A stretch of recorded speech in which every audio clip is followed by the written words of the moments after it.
So we all know Tim Wendelboe, but this isn't actually Tim Wendelboe. No. So I'm going to introduce Tony Marsh from Australia, who is here today. Just a second. Tony Marsh.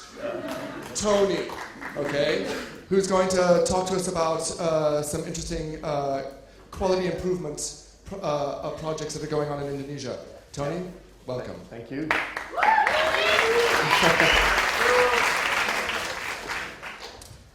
Yeah, so this is Tony, the guy in the middle there. So just pretend that I look like him. He's unfortunately not been able to come, but I was able to Skype with him for about 30 minutes a couple of days ago. And then he sent me 4 PowerPoint presentations and 3 research reports that I had to read. So I pretty much got the idea.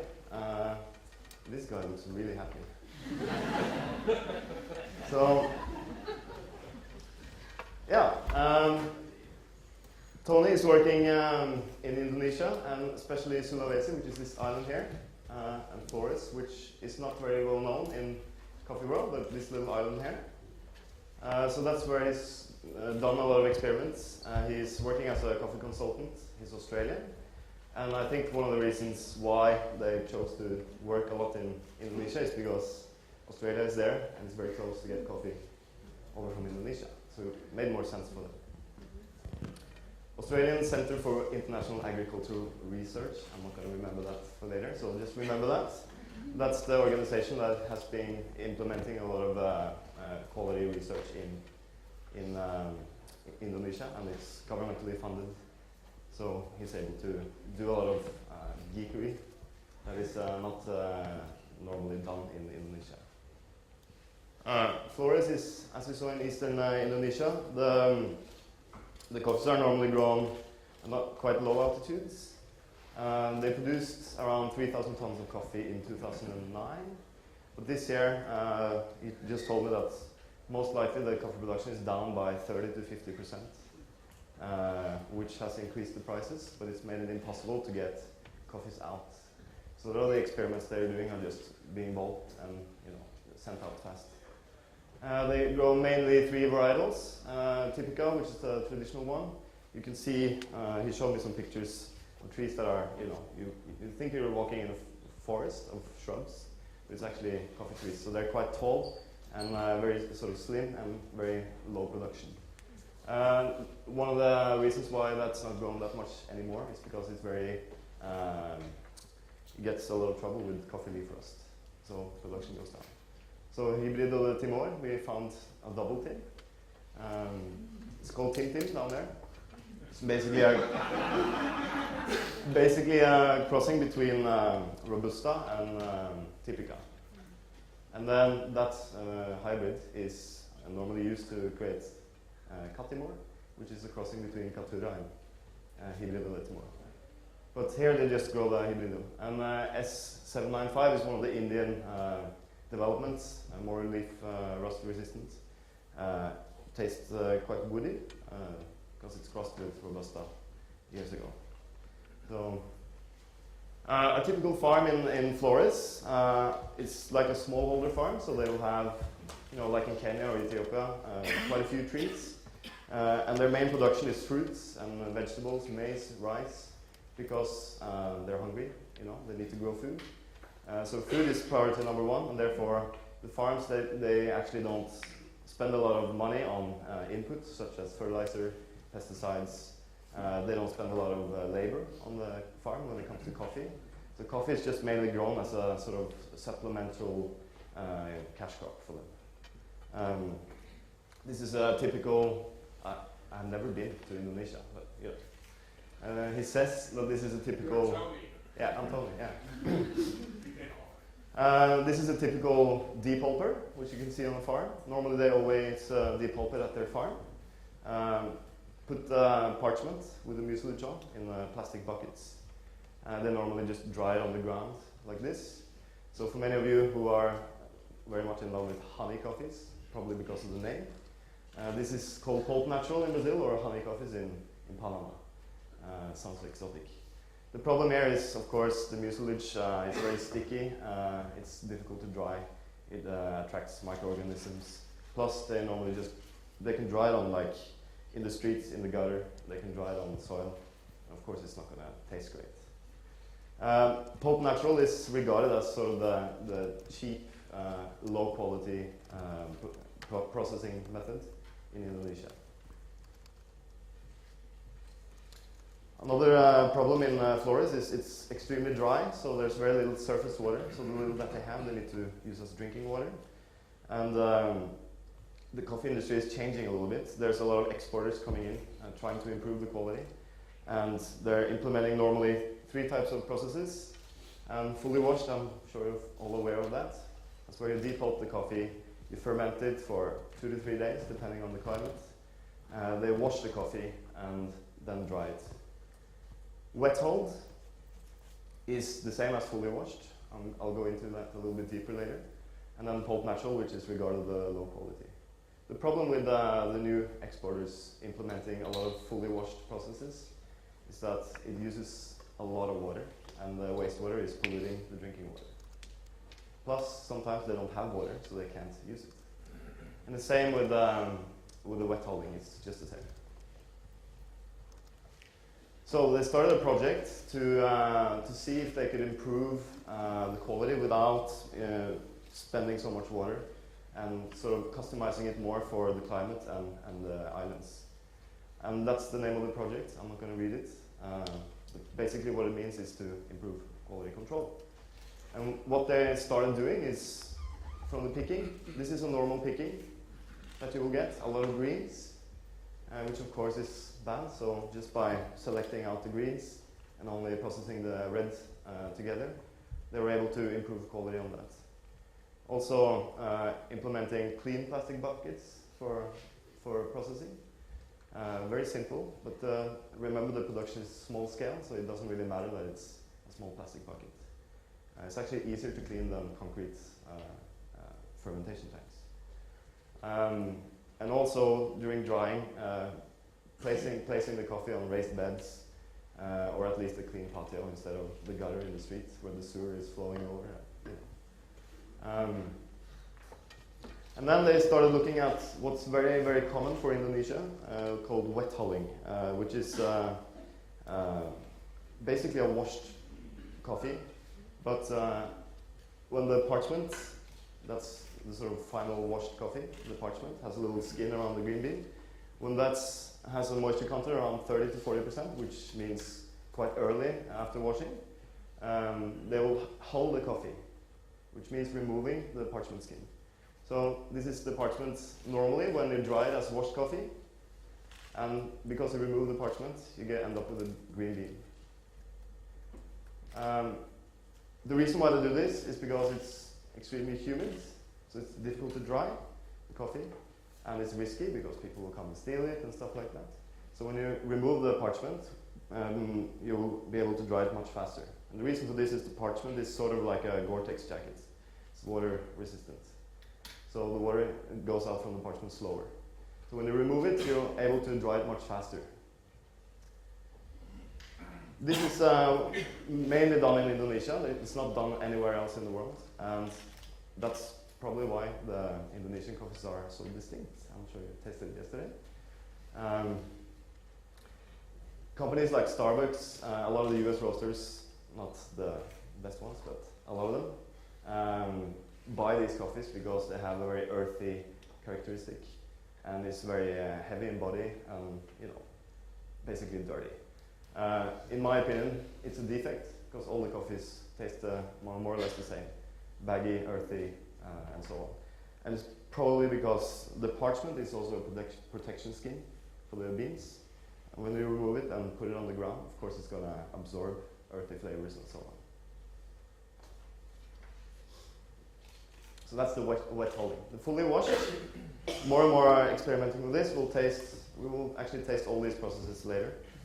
Fully washed is just like any other washing process in the world, of course with variations.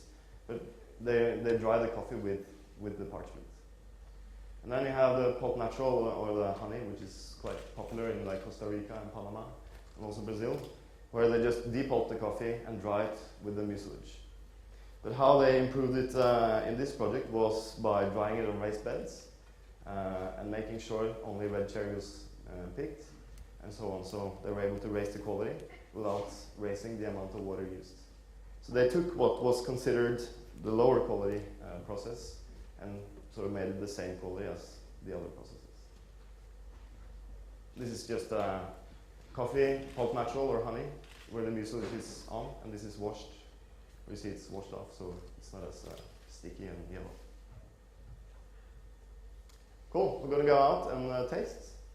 Do you want to describe how you want to work it up? Yeah, there are six samples on the table outside. Number 1, 2, and 3 is a comparison. And then number 4, 5, and 6 is sort of a pair with comparison. I'm going to tell you what the coffees are later, of course. But basically, it's coffees from these experiments, and the samples just arrived from Indonesia, so they're a little fresh, and it's my first ever time to roast Indonesian coffees, because Tim Wendelboe roasted it.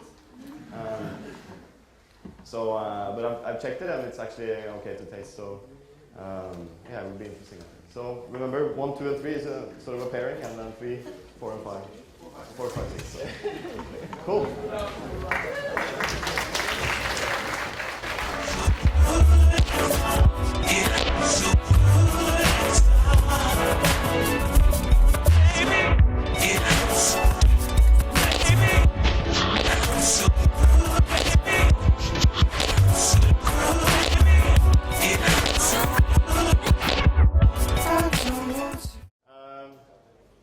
Who liked number 1 the most? Put your hands up. No one? Interesting. Who liked number 2 the most? Okay. Who liked number 3 the most? Number 3? Anyone? Hello? So, no one likes mold. Who liked number 4 the most? You should have tasted it on our table. Vinegar. Who liked number 5? 5 the most? Yeah, a couple. Number 6? You like number 6 the most? The last cup? Only you? Yeah. Okay, let's talk afterwards. Okay.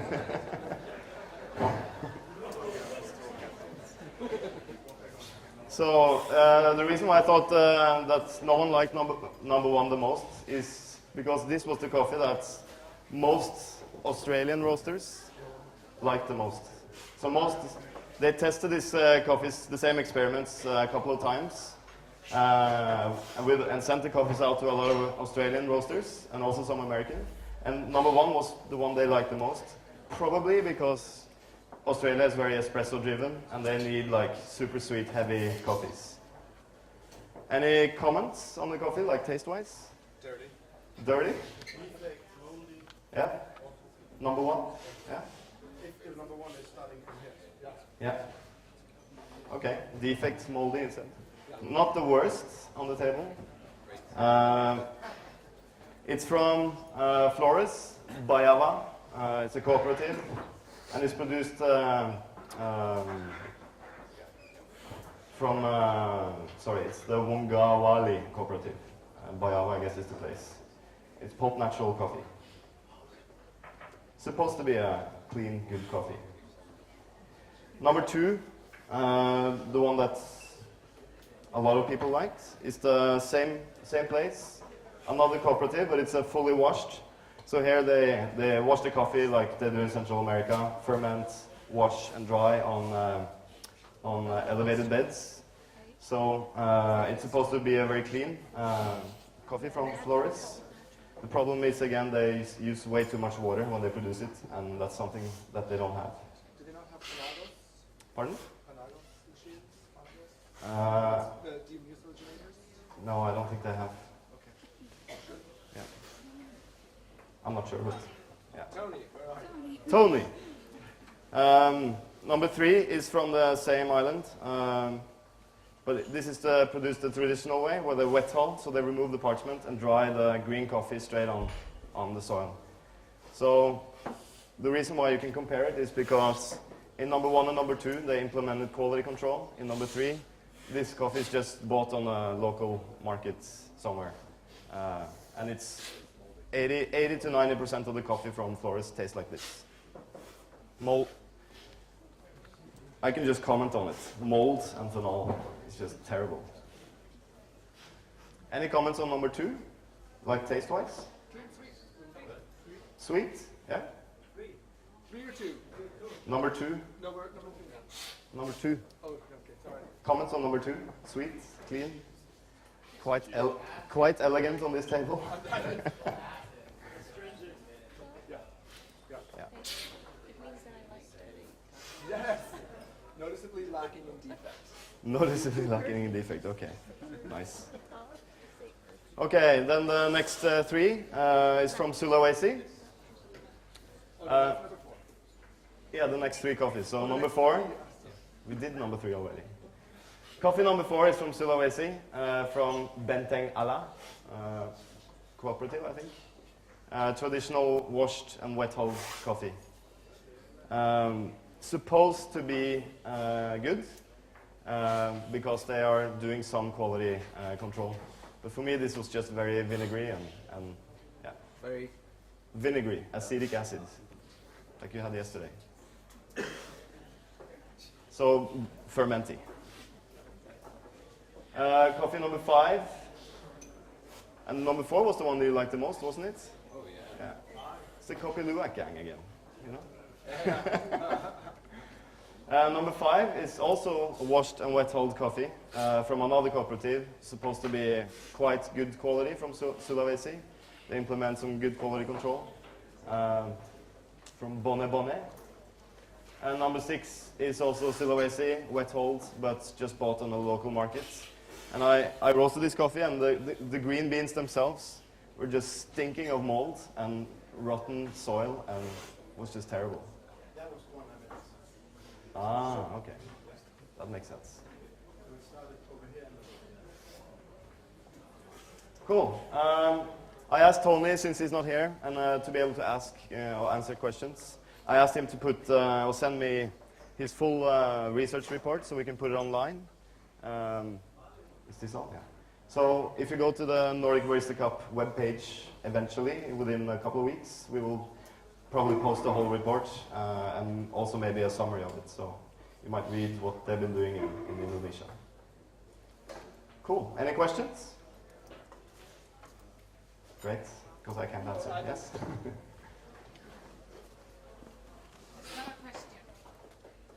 It's not a question. It's just I think that Indonesia is not having a fair chance here. We've been buying Indonesian coffee for probably 18 years, and sometimes we get fabulous coffees. They're not on these tables. So I just don't want the baristas that are leaving here think that all Indonesian coffees are bad or mediocres. They can't be fabulous. So I feel kind of sorry for the Indonesians. I think we should vote Adi for president in Indonesia.